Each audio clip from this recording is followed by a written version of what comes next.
민주당의 김병기 의원님 모셨습니다. 어서 오십시오. 네, 반갑습니다. 반갑습니다. 우리 정어리TV는 처음 와주셨는데 네. 앞으로 자주 나와 주십시오. 네. 고맙습니다. 불러주시면 언제든지 나오겠습니다. 김병기 의원님은 국정원 출신이시잖아요. 네. 그래서 이렇게 프로필을 쭉 보면은 사실 이제 경력을 잘 확인할 수가 없어요. 국정원은 아무래도 그런 게 이제 보안 사항이니까. 그렇지만 국정원에 얼마나 계셨는지 이건 얘기해 주실 수 있죠? 네. 얼마나 계셨어요? 한 27년 있었습니다. 27년. 네. 그러면은 젊음을 국정원에 바치신 거죠? 그렇습니다. 20대에서 50대까지 이렇게 있었어요. 예. 혹시 그 구성원들이 네. 가장 좋아하는 언어는 어떤 거였습니까? 원호는 사실은 지금 저 음지에서라고 양지를 지향한다를 좋아하는데 그것이 과거의 향수 때문이 아니고요.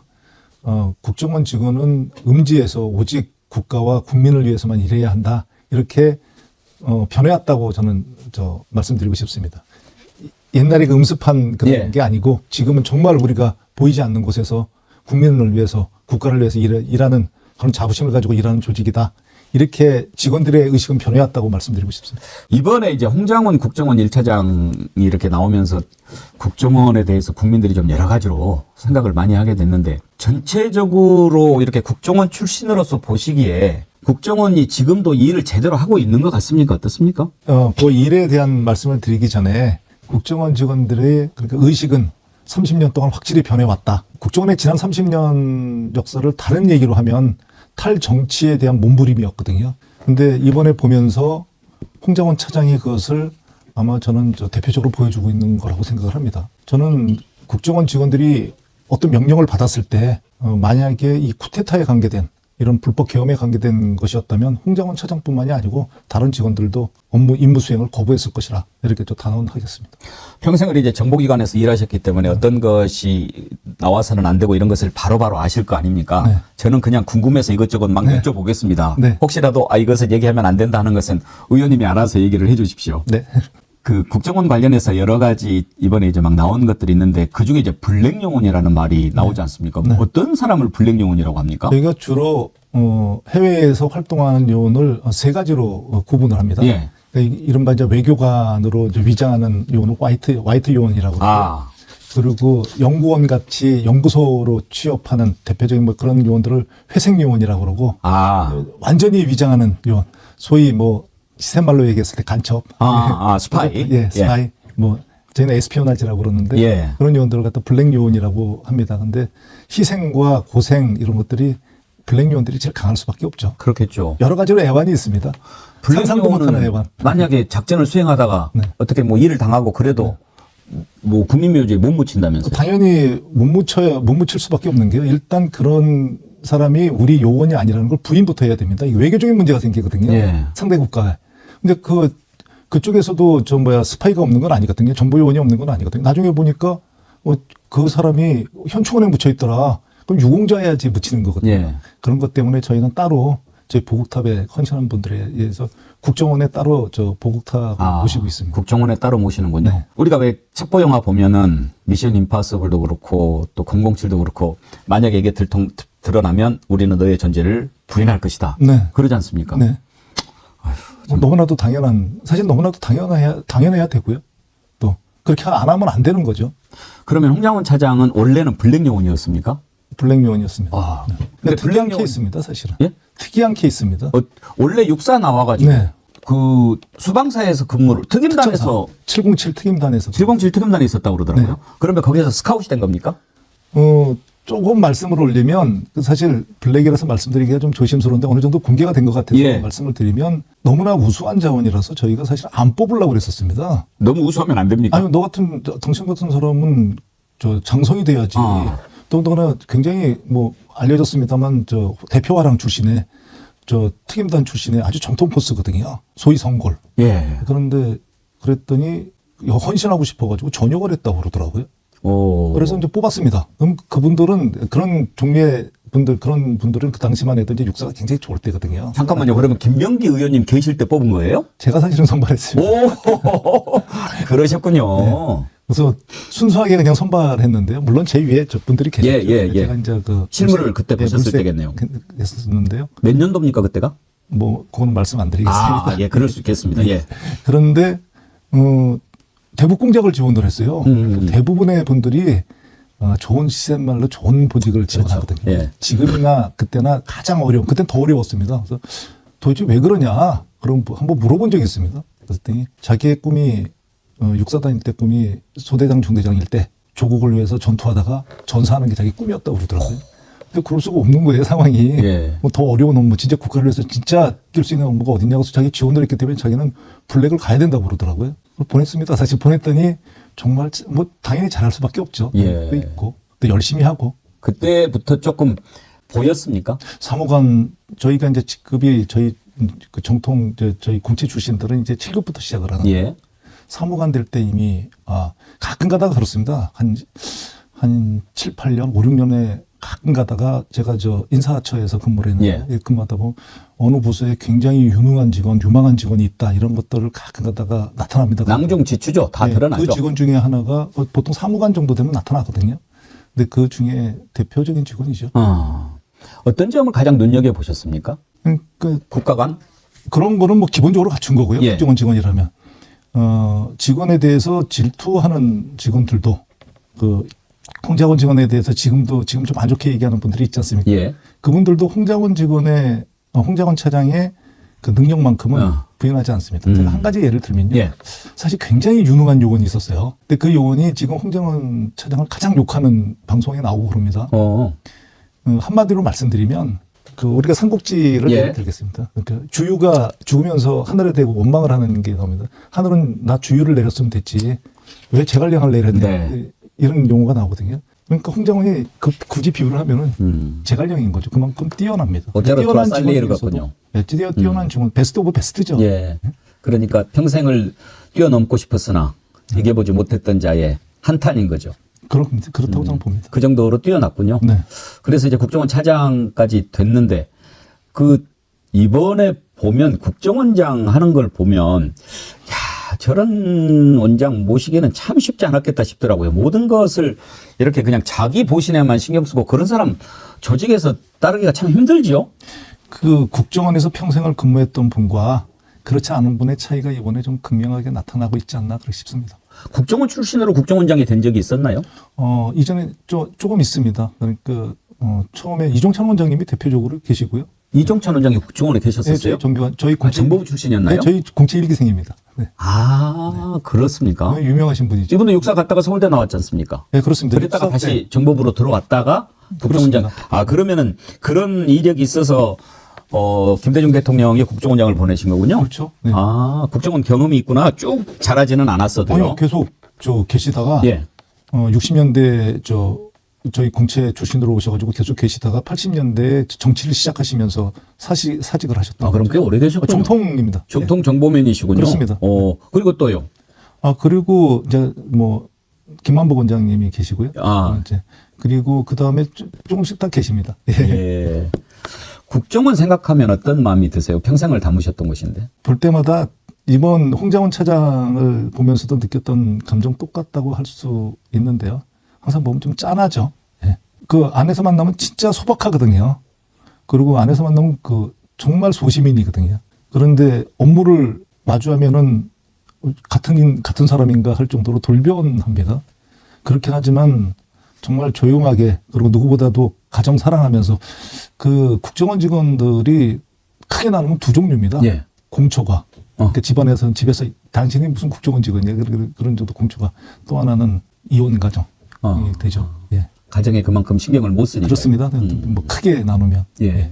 근데 홍장원 차장 같은 경우에는 어쩌다가 블랙영혼 일을 더 못하게 됐습니까? 그게 너무 유능해. 그게 이제 그 인사에서 관리 실패인데요. 말씀드렸습니다만은 젊었을 때는 이제 국장들이 오면은 홍장원이라고 있다며 데려와 그래도 그 홍장원 차장 가장 어려운 인물을 시킬 수밖에 없습니다. 그 와중에 이제 아픈 가정사도 생기고 이러는 거고요. 그러다가 더 좀 커지니까 이제 원장들이 찾습니다. 그래서 이병기 원장이 제일 먼저 찾았습니다. 예. 이병기 원장이 찾아서 송장을 쓰니까 기가 막히게 일을 하니까 청와대로 데려가 버렸어요. 1차 노출됐습니다. 예. 그 다음 원장이 오셔가지고 그 다음 원장은 육사 출신입니다. 저희 정통 국정원 출신이고요. 근데 그분이 오셔가지고 홍장원이 어디 있어? 홍장원이 청와대에 가 있는데 데려와 그래. 데려왔는데 너무 빠르니까 그럼 내가 비서실장으로 쓰지 이랬는데 이게 실수였죠 사실은. 예. 국정원 직원은 노출이 안 된다고 생각했지만 비서실장은 노출이 되거든요. 원장이 노출이 되거든요. 예. 2차 실수입니다. 이렇게 되니까 의상은 블랙으로 쓰지 못하는 겁니다. 가장 대북공작국장에 맞는 직원을 대북공작국장으로 못 보내는 겁니다. 그래서 보낸 게 영국 공사거든요. 그래서 이게 특혜가 아니라니까요. 제가 누누이 말씀드리지만 영국 공사로 보냈는데 영국 공사에서 끝날 쯤 되니까 저 이제 화이트 지역에서는 블랙이 오는 걸 갖다 당연히 반대를 하죠. 그러니까 해외 공작국장을 못 하고요. 그건 당연히 못 하고. 그다음에 대북 공작국장은 노출이 돼서 못 하고 이렇게 되는 바람에 그분이 사실은 저 1급을 못 달았어요. 참 어떻게 보면 국정원으로 보면 큰 손실이고 국가로 봐도 손실입니다. 비극이죠. 본인도 그 점은 좀 아쉬웠겠네요. 담담하죠. 그래. 아쉽지 왜 안 해주셨겠습니까? 그러면 그랬다가 다시 국정원 차장으로 오지 않았습니까? 특보로 왔다가. 예. 그 차장은 이제 승진한 거잖아요. 국정원에서. 네. 그러면 기분이 어땠을까요? 아마 밑에 애들 죽었을 겁니다.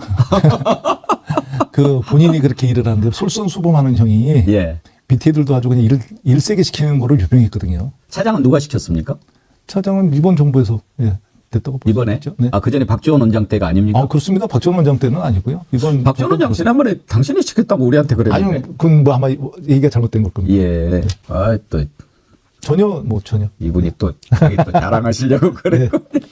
그런 일이 있었군요. 네. 근데 이번에 이제 그 여러 가지 태도를 보고 국민들이 정보맨이라고 하는 게 저런가. 그러니까 일단 말하는 게 물론 사람 따라 다르겠습니다만 워낙 잘했던 사람이라는 것을 알 수가 있더라고요. 말하는 게 흐트러짐이 없고 태도도 그렇고 무엇보다도 법정에서 보인 태도도 그렇지만 나와가지고 기자들한테 백브리핑 할 때도 아주 그 매너라고 그럴까요? 네. 아주 그런 게 딱 몸에 배어 있어가지고 보는 순간 저 사람 정말 젠틀맨이구나 그런 생각이 들더라고요. 그런 것도 훈련 받습니까?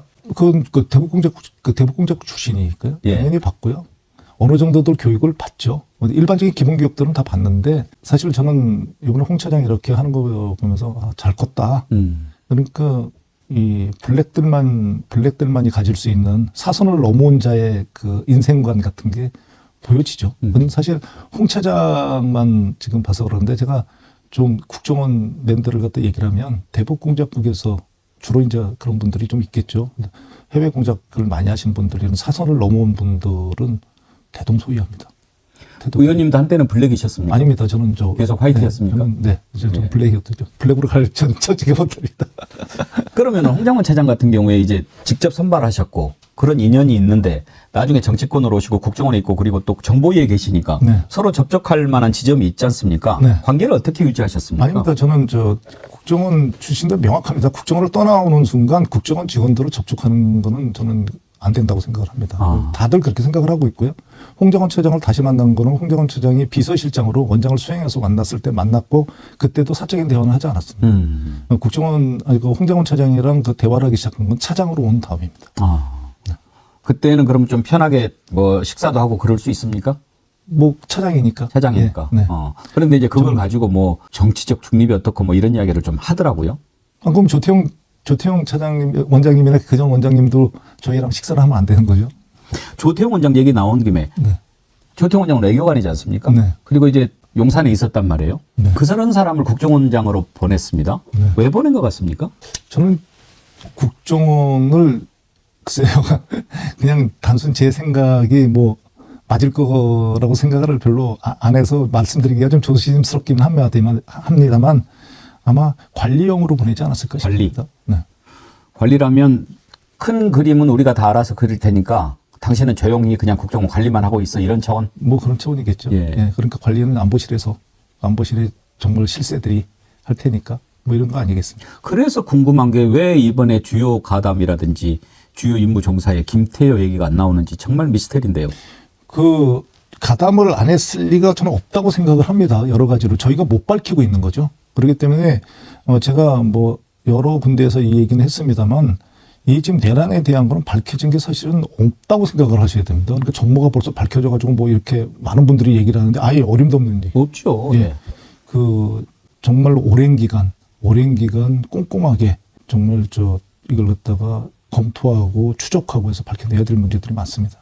조태용 원장은 어느 정도 알고 있었을 것 같습니다. 저는 알고 있었는데 모른 채 했다고 생각을 합니다. 예. 그러니까 이 문제에서 외교관적인 그 감각은 아주 좋으신 분이니까요.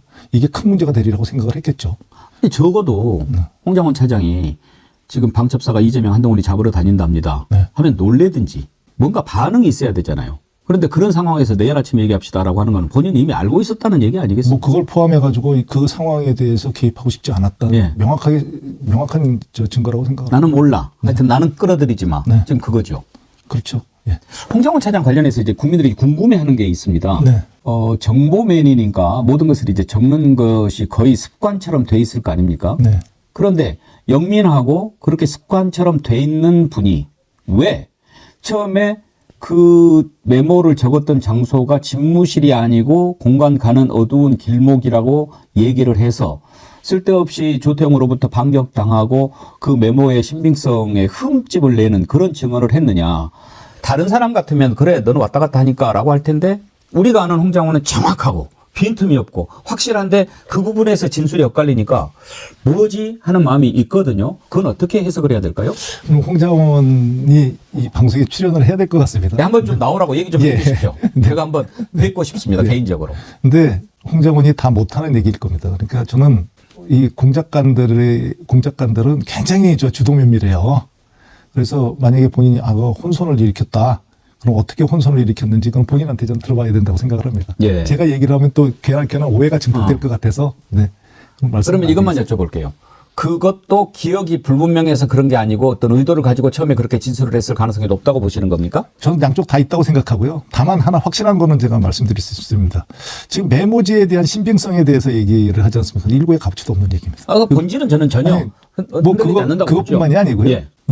국정원의 업무를 조금만 얘기를 하면 뭐 이건 보완이 안 될 것 같아요. 보완 상황은 아닐 것 같아요. 조금만 얘기를 하면 국정원에는 메모 보좌관이 따로 있어요.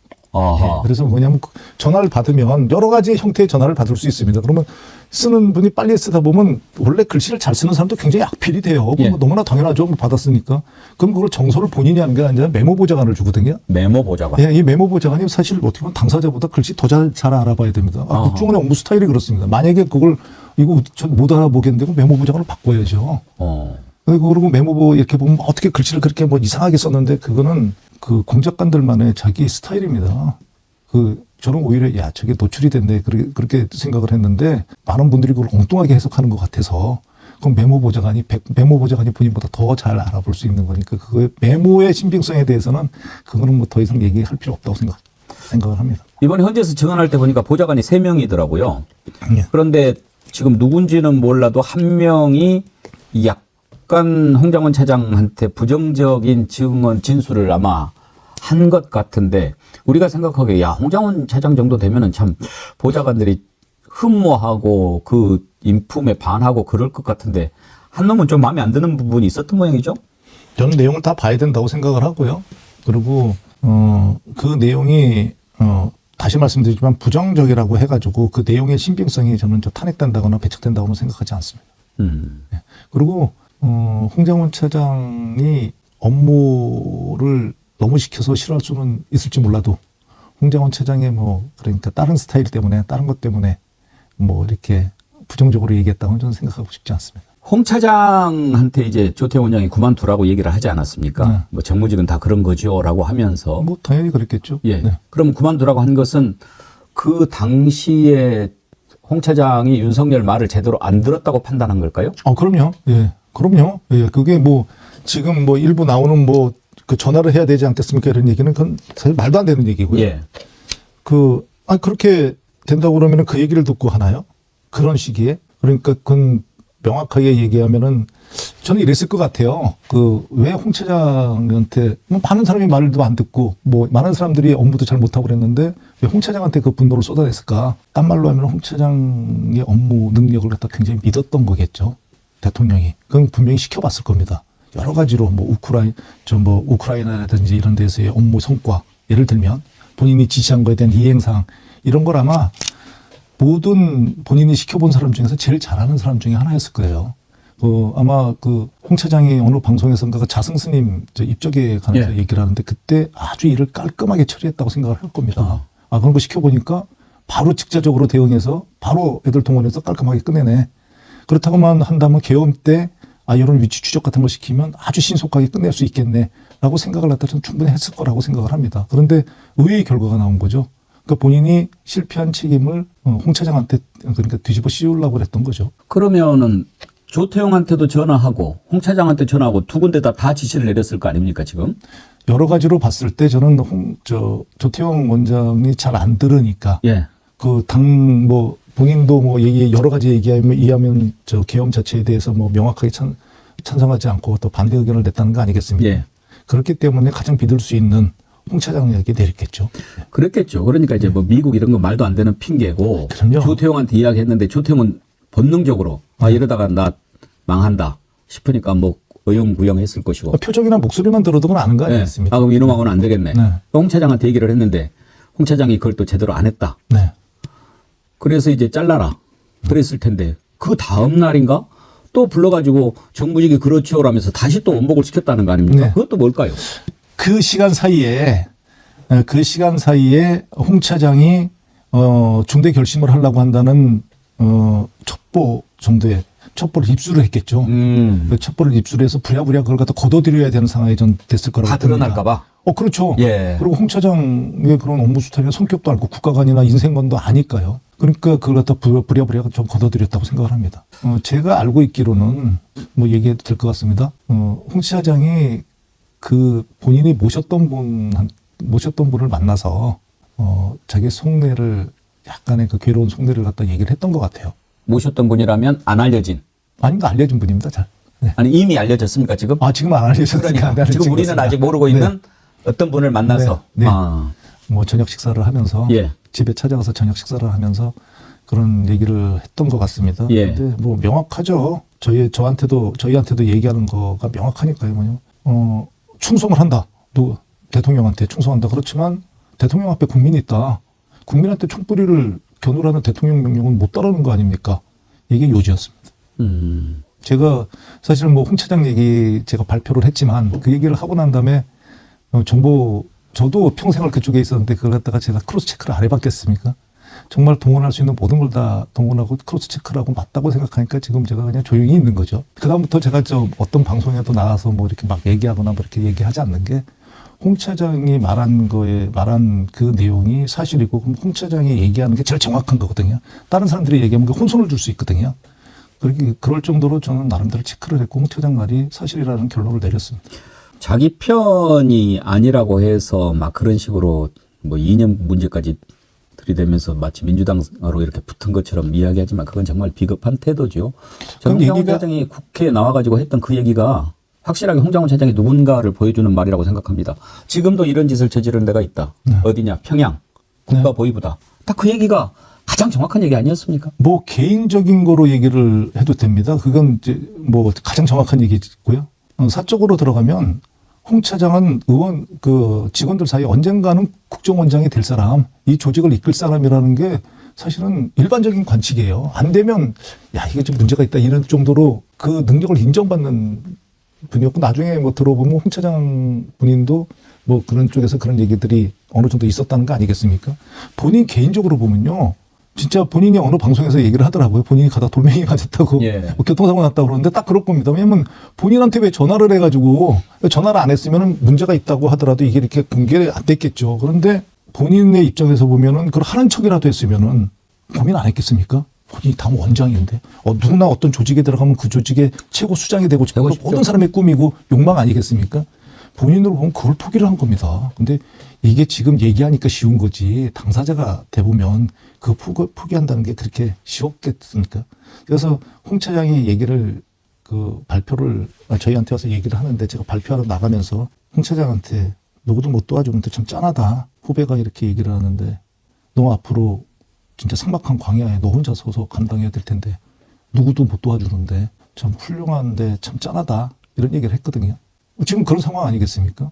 본인이 오로지 감당하는 겁니다. 본인한테 지금 본인이 이걸 갖다가 공개를 해가지고 이거 부당하다. 이런 부당한 지시가 있어서 거부했다는 거를 갖다 얘기했을 때 많은 분들이 얘기하지만 홍 차장 입장에서 보면은 홍 차장 모든 걸 다 잃은 겁니다, 지금. 명예라는 걸, 그러니까 정말 명예로운 불복종이죠.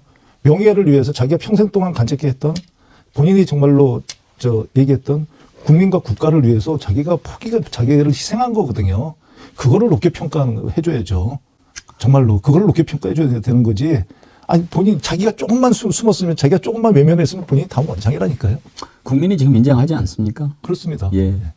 지난번에 첫 번째 출석했을 때는 윤석열 대통령 향해서 깍듯하게 인사를 하고 또 퇴정할 때도 인사를 했는데 윤석열은 쳐다보지도 않더군요. 두 번째는 어떻게 할까 궁금했는데 아니나 다를까 이번에는 아예 인사를 안 하더라고요. 그건 어떤 의미로 읽으셨습니까? 솔직히 잘 모르겠습니다. 근데 첫 번째는 그 대통령 자기를 갖다가 대통령직에 대한 저런 예우라고 생각을 합니다. 근데 그 예우를 갖다가 하는 그 기본은 다 했다고 자기가 판단했길래 두 번째는 안 했다고 생각합니다. 그렇겠죠. 네. 이 정도 해줬으면 됐다. 근데 너는 참 사람이 아니구나. 네. 이렇게 생각했을 것 같고요. 오늘 아주 긴 말씀 감사한데 몇 가지만 더 여쭤보겠습니다. 네. 제가 옛날에 이제 기자 시절에 한나라당을 출입할 때 그때 정책위 의장인가 뭐 전략기획위원장인가를 국정원 출신의 정형근 의원이 네, 하고 네, 있었어요. 오셨었습니다. 네. 아, 그러셨죠? 아, 이 양반 만나러 가면 참 취재가 쉽지 않은 게 항상 라디오를 틀어놔요. 네. 그리고 그 라디오 볼륨보다 더 작게 이야기를 해요. 네. 그러니까 잘 안 들려. 그 이제 아마 도청 방지용으로 그랬던 것 같은데 네. 아주 그런 게 습관이 딱 몸에 밴 것 같더라고요. 네. 혹시 의원님 오랫동안 정보맨 생활하시면서 몸에 붙은 습관 같은 거 있으십니까? 그런 공개를 갖다가 안 하면은 또 했습니다. 곤란해집니다. 왜냐하면 가끔가다 우리 보좌관들이 그럽니다. 도대체 그거 어떻게 하셨어요? 아. 이렇게 보는데 그 영업 비밀이기 때문에. 근데 다만 이런 거는 이해를 못 하더라고요. 저희 사무실에 국정원에 그것도 국정원입니다. 제 야당입니다 지금도. 예. 야당 시절에도 이전 야당 시절에도 국정원에 보안 점검을 요청을 했었어요. 그러니까 우리 사무실 보안 점검해라. 예. 보안 점검을 해가지고 여기에 무슨 문제가 있는지 내가 정보위원이자 그때 당시에는 국방위원입니다. 이분은 정무위원이지만 정보위원이죠. 정보위원 국방위원회 사무실을 갖다 점검하는 게 너무나도 당연한데 왜 하지 않느냐. 제가 보면은 배운 게 도둑질이라고 국회에 대해서 고언을 한마디 하면 정말 보안에 취약한 구조입니다. 왜냐하면 사무실별로 헌법 독립기관이기 때문에 의원별로 이렇게 독립돼 있거든요. 근데 의원님들이 생각하는 것보다 훨씬 보안에 취약하니까 취약하죠. 보안에 만전을 좀 기해주셔라. 무슨 말씀인지 좀 이해가 갑니다. 예. 평생을 이제 국정원에 담고 지금도 국정원에 대한 애정이 있으실 것 같은데 삼선 의원이시죠? 네. 이제 정권이 만약에 바뀌고 그러면 사실 국정원이 역사가 아까도 말씀드렸듯이 정치와의 단절을 위한 몸부림이라고 하셨는데 그나마 이 앞선 문재인 정부, 노무현 정부, 김대중 정부를 통해서 국내 정치 관여 부분은 많이 이제 좀 정리가 된 것 같지 않습니까? 이번이 시험되었죠. 예, 만약에 그렇게 정리되었었는데 이번에 만약에 홍장원 차장이 조금이라도 삐끗했으면 국정원은 이제 괴멸적인 타격을 입는 거죠. 도저히 안 되겠다. 그래가지고 지금 방첩사 같은 곳이 또 개입이 된 거 아니겠습니까? 그러니까 방첩사 저희 의원들 사이에서 방첩사를 나눠야 된다. 각 군별로 육해공 네. 해병대로 나눠줘야 된다. 이런 의견이 지금 심도 있게 나오고 있습니다. 똑같이 만약 국정원이 이번에 조금이라도 개입을 했다면 아마 국정원을 갖다가 기관별로 요소별로 분리하자는 얘기가 나왔을 거고 그렇게 됐을 가능성이 좀 높다고 생각을 합니다. 그래서 그런 연장선상에서 국정원이 조금이라도 더 개편이 될 필요가 있다라고 보십니까? 아니면 지금 시스템이 잘 돼 있다고 보십니까? 개편 끊임없이 점검하고 개편이 돼야죠. 국정원의 국정원법을 고친 것은 수사권을 이관한 것 뭐 이런 것들 군대 정보를 갖다 정리한 것은 1단계입니다. 사실 국정원에 대한 혁신은 이제 2단계에서 3단계, 2단계는 그 내부 시스템을 갖다 점검해서 완전히 분리를 시켜야 되고요. 세 번째로는 그 인사 시스템이 이제 완성 단계라고 할 수 있겠죠. 그래서 3단계, 2단계, 3단계가 있는데 2단계로는 아직 나가지도 못하고 있는 거죠. 혹시 국정원이 그런 걸 총괄을 할 필요는 있습니까? 예를 들어서 이번에 국민들이 이제 알게 됐는데 안보지원사령부가 있죠. 그리고 방첩사가 있죠. 정보사가 있죠. 또 경찰도 정보국이 있죠. 막 이런 정보들이 여러 군데가 있는데 이것을 하나로 통합해서 컨트롤할 필요가 있지 않습니까? 일장일단이 있습니다. 그러니까 이 통합 방해 시스템처럼 이 방해 시스템 만들어서 뭐 예를 들면 국정원에서 이것을 국정원이 좌장이 돼가지고 관리한다. 뭐 회의를 통해가지고 이걸 한다. 이거는 필요한 거고요. 다만 그 기관을 한꺼번에 묶는 거는 그거는 곤란합니다. 왜냐하면 그러면 기관이 공용화되기 때문에 부패할 수밖에 없게 되거든요. 예. 외국에서 대부분의 기관들이 다 나눠져 있습니다. 예. 이 나눠진 이유가 명확합니다. 비효율적이거든요. 이 비효율을 감수할 만큼 정보기관이 뭉쳐져 있으면 이게 그러니까 민주화에 역행하고 민주화의 중대한 이 장애 요소가 될 수 있거든요. 민주주의를 지키는데. 그렇기 때문에 비효율을 감수하는 겁니다. 그러면은 최종적으로 통합해서 분석하고 하는 곳은 대통령 안보실이라고 봐야 됩니까? 그 국정원에서 이제 그런 중요한 역할을 하고 있고요. 그리고 대통령 그 안보실에서 최종 판단을 한다고 볼 수 있겠죠. 우리나라는. 외국 같은 경우는 조금 더 기간이 있습니다. 미국 같은 경우 백악관 같은데 조금 더 기간이 있는데 정보통제위원회 이런 것들이 있는데 우리나라는 대부분의 기능을 국정원에서 갖고 있다고 보면 되겠죠. 예. 그러면 각 그 정보 관련된 부처들이 올릴 때로 그러니까 그 정보만 올리지 않고 분석 결과를 같이 올릴 거 아닙니까? 네네. 그러면 그런 분석 결과까지도 또 통합해서 분석하는 것이 안보실이다 이렇게 봐야 그렇습니다. 되겠죠? 네. 우리 국정원의 이런 정보 수집이라든지 또는 여러 가지 수행 능력, 지금 CIA나 이스라엘 모사드나 영국 MI6나 뭐 이런 것을 비교해 봤을 때 수준이 어느 정도라고 평가하십니까? 그 다른 나라 기관에서 평가하는 걸 보면 두 가지만 말씀드리면요. 그 우크라이나전이 요즘 워낙 뭐 핫하니까요. 우크라이나 러시아전의 개전 일자를 마친 세계 유일한 정보기관이 국정원입니다. 예. 유일한 기관. 그거는 정말 그 많은 정보 협력과 거기에 첩보망이 있지 않으면 그건 맞출 수 없는 것들이거든요. 그걸로 그건 대신 말씀드리고요. 사이버 능력 같은 경우는 MI6가 사실은 굉장히 코대 높은 기관입니다. 정보기관입니다. 어느 나라와도 정보 협력을 잘 안 하는 기관이에요. CIA나 뭐 물론 BND 정도로만 하고 유일하게 MI6에서 먼저 사이버 문제에 대해서 정보 협력을 하자고 요청한 기관이 국가정보원입니다. 예. 우리나라 국정원은 이제 그러면은 딱 단계는 확실히 올라섰다. 섰지만 아직 투자해야 될 것이 많고 더군 우리 그 정치로부터 끊임없이 정치로서의 유혹 여기에 대해서 단절하는 것은 앞으로도 계속 해 나가야 됩니다. 워낙 원죄가 크기 때문에요. 지금까지 이번에 한 번은 고비를 잘 넘겼지만 이번에 시스템을 다시 점검해야 됩니다. 혹시라도 홍장원 처장이 마음 잘못 먹었으면 이게 되는 거야? 홍장원 처장이 마음 먹었으면 되는 거야? 될 수 있었습니다. 그럼 그 시스템은 점검을 해야죠. 국정원 출신은 원래 그렇게 의원님처럼 다 젠틀하시고 말씀도 그렇게 조리 있게 잘하시고 태도도 그렇게 멋있고 그러십니까? 그렇지 않다고 생각합니다. 어떻게 당황스럽습니다. 그러니까 스파이들 보면 춤도 잘 추고 또 카드도 잘하고 그러던데 다 배웁니까? 배웁니다. 배우는데 거기서도 재능이 있습니다. 재능이 있습니다. 네. 오늘 시간 가는 줄 모르고 얘기하게 되는데 앞으로 좀 자주 뵀으면 좋겠습니다. 네, 감사합니다. 그리고 홍장원 차장 개인적으로 그 연락이 되시면 네. 우리 정어리 TV 한번 나가봐라. 네. 괜찮겠더라. 얘기 한번 해주십시오. 제가 한 말씀만 더 드리겠습니다. 네. 홍장원 차장 얘기 오늘 나왔으니까 홍장원 차장에 대한 부패 문제를 얘기를 하는데 국정원의 시스템이 그렇게 녹록치 않습니다. 제가 단언하는데요. 저는 여러 번의 경험도 있고요. 100만 원 정도만 사고가 나도요 파면을 당합니다. 국정원은 그 금전 문제가 굉장히 엄격합니다. 다른 기관에서는 상상할 수 없을 정도입니다. 그러니까 해임과 파면을 당합니다. 근데 만약에 100억을 띄워먹었다. 예를 들어 100억 아니라 1억을 띄워먹었다. 그러면 아마 땅바닥 한 4, 5m 밑에 아마 영혼이 지금 잠자고 있을 겁니다. 조용히 처리합니다. 예. 예, 그리고 또 하나는 뭐 여러 가지 뭐 정치적으로 행동하면서 뭐 특혜를 베풀고 있다. 뭐 우리 아들도 저 보니까 얘기가 나오던데요. 이 얘기는 하고 싶었습니다. 그러니까 아들에 대한 얘기 때문이 아니고 홍 차장에 대한 명의 때문인데 홍 차장의 업무 스타일을 좀 알 수 있을 것 같아요. 사실 우리 아들이 뭐 얘기했는데 뭐 딴 얘기는 할 거 없이 우리 아들은 일단 공채 출신입니다. 예. 예. 그런데 이번에 우크라이나 전에 데리고 갔다. 뭐 이렇게 그러면서 뭐 특혜를 베풀었다는데 전쟁터에 데리고 가는 게 특혜는 아닙니다. 그런데 더군다나 우리 아들이 사실은 제 아들이 거기서 부상을 당했어요. 임무 수행 중에. 예. 근데 제가 사실 몰랐다가 부상을 당해서 알게 됐습니다. 근데 그때 좀 그랬습니다. 너무나도 당연하다. 가장 미국이 강대국인 이유가 뭐겠습니까? 미국의 장성들, 미국의 유력한 정치인들이 어떤 일이 생기면 가장 위험한데 가장 먼저 가는 거거든요. 저는 당연하다고 생각을 합니다. 그리고 저 자랑스럽고요. 근데 홍 차장 업무 스타일이 그렇습니다.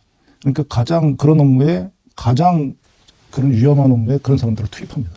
그런 스타일입니다. 근데 그걸 자기가 가장 먼저 갑니다.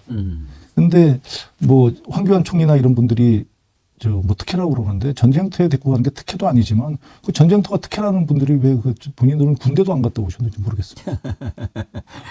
그 참 가짜는 짓거리죠. 그러니까 홍 차장이 그렇게 업무를 하기 때문에 직원들한테 존경을 받고요. 예. 그렇게 했기 때문에 사실은 일 안 하는 애들은 아주 죽어납니다. 그 밑에서.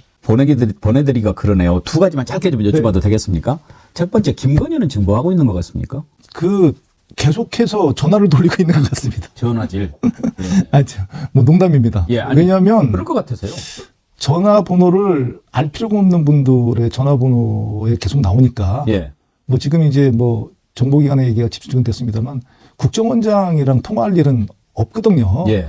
국정원장이랑 통화할 일이 뭐가 있겠습니까? 국정원한테 조언을 구했다? 그것도 이상한 얘기고요. 그리고 여러 가지로 보면은 항상 그 모든 사건에 보면 김건희 여사와 통화한 기록들이 나오지 않습니까? 그건 본인이 그만큼 많이 여러 일에 걸쳐가지고 개입 또는 참견을 하고 있다는 뜻 아니겠습니까? 굉장히 부적절한 거죠. 뭘 주고받았을까요? 좀 아실 수도 있을 것 같은데 나중에 이제 김건희의 시간이 되면 다 드러나겠죠. 네. 그래 특검이 필요한 겁니다. 그럼요. 네. 또 한 가지 궁금했던 게 노상원이 네. 이렇게 저렇게 말도 안 되는 거 정말 이게 실제로 가능하다고? 만화도 아니고 웹툰도 아니고 그런 것들 있잖아요. 네. 뭐 우리 뭐 조끼에다가 폭탄해서 뭐 리모컨으로 터뜨려서 죽여라. 연평도 바다에서 어떻게 해라. 뭐 가스해라. 실제로 하려고 했을까요? 저는 그러니까 HID 출신들 먼저 그 얘기 말씀을 드리면 HID 출신들의 삶이라는 것을 좀 이해할 필요가 있습니다. 분들은 생각을 하지 않아야 됩니다. 그러니까 북에 보내서 생활률이 몇 프로 되겠습니까? 거기에 그냥 들어가는 분들이거든요. 그러니까 그런 생각을 하지 않는 분들을 악용한 거죠. 그러니까 그분들은 만약에 명령이 내리면 그걸 실행하도록 평생 동안 훈련받는 분들이거든요. 그렇기 때문에 저는 말씀하시는 것과 달리 했다고 생각을 합니다. 많은 분들이 이번 그 쿠데타에 대해서 죄송하지만 이게 지나가는 걸로 그러니까 쿠데타에 대해서 제가 꼭 드릴 말씀이 있습니다. 예. 그냥 술 먹고 했다. 제가 다른 방송에서도 얘기를 했는데 네. 이렇게 생각하시면 진짜 정말 안 됩니다. 그러니까 우리나라에 많은 그 전변이 있었죠. 가까이는 5.16과 1.12가 있었고요. 더 넘어가면 인조반정이나 중종반정이 있었는데요. 그 모든 지금 정변의 특징이 그렇게 많은 군이 동원된 게 아닙니다. 그리고 대항군이 있었고요. 진압군이 있었습니다. 진압을 실패했을 뿐이지. 그런데 이번에 한번 보십시오. 대통령, 국방부 장관, 그리고 수도 서울을 완전히 책임지고 있는 수방사령관, 가장 우리나라에 정해진 특전사령관, 그리고 이걸 갖다가 모든 걸 기획할 수 있는 방첩사령관, 그리고 조금 전에 말씀드렸던 모든 것을 실행할 수 있는 정보사령관, HID를 데리고 있는 정보사령관, 혹시 몰라가지고 뭐 일산에 있는 탱크 여단장, 가장 기계화 부대입니다. 이걸 모두 지금 갖춘 쿠데타가 지금까지 있었습니까? 없었습니다. 이 쿠데타가 왜 실패를 했냐? 이건 천운이기도 하지만 사실 시대의 흐름을 저들이 몰랐던 거죠. 이 많은 정변 중에 우리나라에서 시민군이 나선 경우가 한 번도 없습니다. 시민들이 나와서 그러니까 시민과 쿠데타군이 맞닥뜨린 적이 없는 겁니다.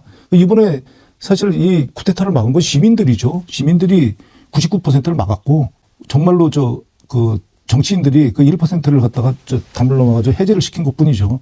근데 이거에 대해서 마치 뭐 허접하게 해서 이걸 갖다 처리를 했다, 허접하게 하는 바람에 망쳤다 이러면은 이 쿠데타 재발합니다. 예. 그러니까 이번에 저희가 쿠데타를 갖다 어떻게 했는지 정보를 갖다가 반드시 밝혀야 되는 것도 물론이고, 또 하나는 이 쿠데타에 가담했던 사람들 정말 엄격하게 처리를 해야 됩니다. 그나마 이번에 군인들이 그렇게 그 현장 군인들 그리고 군인 지휘부 중에서도 일부가 이 쿠데타에 그러니까 거부 의사를 나타냈던 거는 저희가 늦었지만 5.18 그 내란 세력들을 처벌을 했거든요.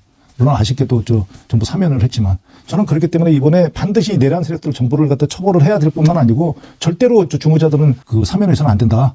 이 사람들 개인적으로는 가혹할지 모르겠지만 반드시 감옥에서 죽어야 된다. 저는 그럴 때만이 이 쿠데타 이런 말도 안 되는 모든 사람들이 생각하지 못했던 이런 말도 안 되는 일이 벌어졌지 않습니까? 이 벌어진 일을 갖다가 저희가 지금이라도 재발을 방지하려면 이번에는 반드시 신상필보를 해가지고 문제 있는 사람들은 반드시 처벌해야 된다고 생각합니다. 제일 중요한 부분 지적해 주신 것 같습니다. 절대 허투루 해서 실패한 게 아니죠. 네. 우리 시민들이 막은 거죠. 네. 고맙습니다. 오늘 김병기 의원님 나오시니까 성원하는 댓글이 엄청 많이 올라왔는데 이거 다 읽어드리면 또 1시간 지나가니까 두 분만 제가 골랐습니다. 김명지님, 김병기 의원님 멋있어요. 국정감사 때 증인으로 나온 뒤에 분들 태도 똑바로 해라. 국회의원들 막대한다. 그러면 우리도 막대해도 됩니까? 했을 때 감동했습니다. 지금 보니 국정원 출신이시군요. 나라 사랑하는 마음이 짱짱입니다. 그러셨고요. 아이디 지구촌 사람들님, 우리 동작구에서 김병기 의원님은 그야말로 조용히 일하시는 일꾼입니다. 금모래님, 최종 병기 김병기. 원래 이렇게 쓰십니까? 네. 최종 병기 김병기. 노루님도 내 지역구 의원님하고 환영해 주셨는데, 여러분 김병기 의원님과 인터뷰했습니다. 오늘 말씀 감사합니다. 고맙습니다. 또 뵙겠습니다. 네, 감사합니다. 감사합니다.